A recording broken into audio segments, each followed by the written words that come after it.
Hello there, so this is the accompanying video to go with the photo on the post.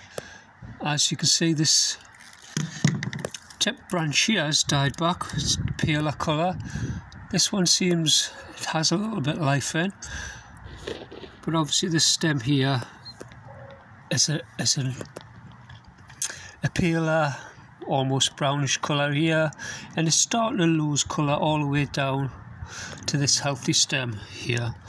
So we prune, with it being quite a thick branch, just about an inch here.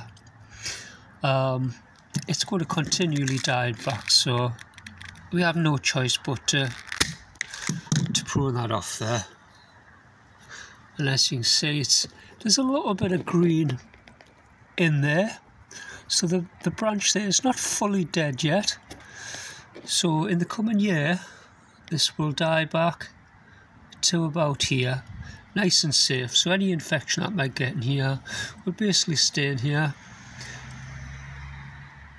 and hopefully not in the main part of the stem. So that'll die back, and next year we can cut that a little bit closer. But that's a good example there of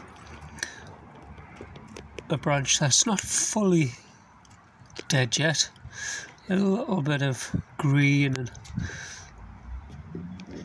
moisture in there. But anyway, that's a good inch on there, which is pruned off.